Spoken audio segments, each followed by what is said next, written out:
Praise God. ഇന്നത്തെ എപ്പിസോഡിലേക്ക് സ്വാഗതം. ഇന്നത്തെ വചനം യോഹന്നാൻ എഴുതിയ സുവിശേഷം 14-ാം അധ്യായം 1-ാം വാക്യം.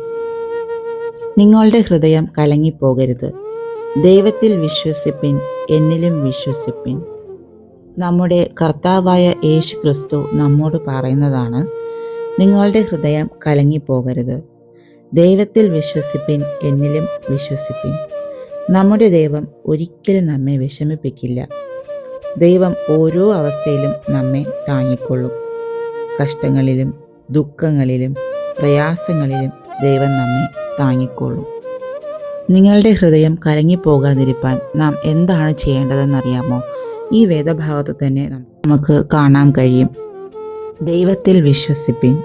നാം ദൈവത്തിൽ വിശ്വസിക്കുന്നുവെങ്കിൽ തീർച്ചയായും ദൈവം നമ്മെ താങ്ങിക്കൊള്ളും. ആ വലിയവനായ ദൈവത്തെ നാം പൂർണ്ണ ഹൃദയത്തോടെ വിശ്വസിക്കുന്നുവെങ്കിൽ നമ്മെ ദൈവം തൻ്റെ മാറോട് ചേർക്കും. നാം ദൈവത്തിൻ്റെ അടുത്ത് നിൽക്കുന്നുവെങ്കിൽ ഒരു നാളും കലങ്ങിപ്പോകുവാൻ ഇടവരില്ല. പലതരത്തിലുള്ള സങ്കടങ്ങൾ, ഭയങ്ങൾ, ഇതൊക്കെയാണല്ലോ നമ്മുടെ മനസ്സിൻ്റെ ഭാരം. അത് മറികടക്കാൻ ഏറ്റവും ഉചിതമായതാണ് ഈ ദൈവവചനം. കർത്താവിൽ വിശ്വസിക്കുക, അതായത് വിശ്വാസമർപ്പിക്കുക. പലതരത്തിലുള്ള വിചാരങ്ങൾ നിങ്ങളുടെ ഹൃദയത്തിൽ ഉണ്ടായേക്കാം. അതിനായി മത്തായി എഴുതിയ സുവിശേഷം 6-ാം അധ്യായം 25 മുതൽ 27 വരെയുള്ള വാക്യങ്ങൾ.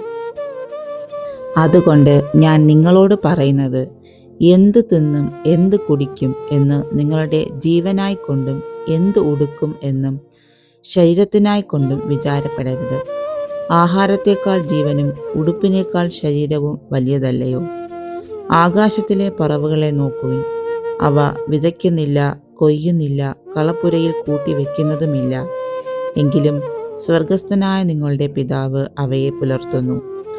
അവയേക്കാൾ നിങ്ങൾ ഏറ്റവും വിശേഷതയുള്ളവരല്ലയോ? വിചാരപ്പെടുന്നതിനാൽ തൻ്റെ നീളത്തോട് ഒരു മുഴം കൂട്ടുവാൻ നിങ്ങളിൽ ആർക്ക് കഴിയും? ഏറ്റവും വലിയ ഉദാഹരണമാണ് ആകാശത്തിലെ പറവകൾ. ഈ ആകാശവും ഭൂമിയും സകലവും സൃഷ്ടിച്ച വലിയവനായ ദൈവം 26-ാം വാക്യത്തിൽ പറയുന്നു, വിചാരപ്പെടരുത്. നാം വിചാരപ്പെടുമ്പോഴാണല്ലോ നമുക്ക് പലതരത്തിലുള്ള വിഷമങ്ങൾ വരുന്നത്. ഈ വാക്യത്തിൽ കർത്താവ് പറയുന്നു, ഒന്നിനെക്കുറിച്ചും വിചാരപ്പെടരുത്. 26-ാം വാക്യത്തിൽ പറവകളെക്കുറിച്ച് ദൈവം പറയുന്നു, അവ വിതയ്ക്കുന്നില്ല, കൊയ്യുന്നില്ല, കളപ്പുരയിൽ കൂട്ടിവെക്കുന്നതുമില്ല. എങ്കിലും സ്വർഗസ്ഥനായ പിതാവ് അവയെ പുലർത്തുന്നു. ദൈവത്തിൻ്റെ സൃഷ്ടികളിൽ ഒന്നാണ് പറവകൾ, പിന്നെ നാമും.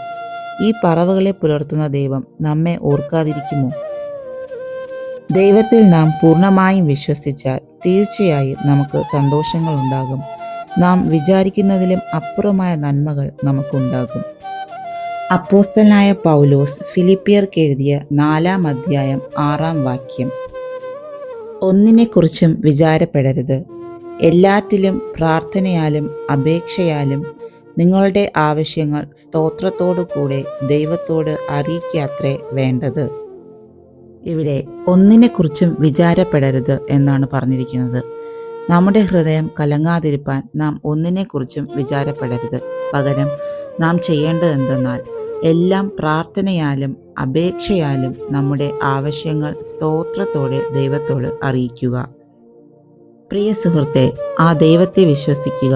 ദൈവം നിങ്ങൾക്ക് ആശ്വാസം നൽകും.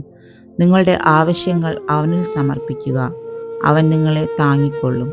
ദൈവം എപ്പോഴും എന്നേക്കും നിങ്ങളുടെ കൂടെ ഉണ്ടാകുമാറാകട്ടെ. അവനിൽ വിശ്വസിപ്പിൻ, നിങ്ങളുടെ ഹൃദയം കലങ്ങാതിരിക്കട്ടെ. ദൈവം നിങ്ങളെ അനുഗ്രഹിക്കുമാറാകട്ടെ. ആമേൻ. ദിവസേന വചനങ്ങൾക്കായി ജീവവചനം ചാനൽ സബ്സ്ക്രൈബ് ചെയ്യൂ. അടുത്തൊരു വീഡിയോ കാണുന്നവരെ താങ്ക് യു.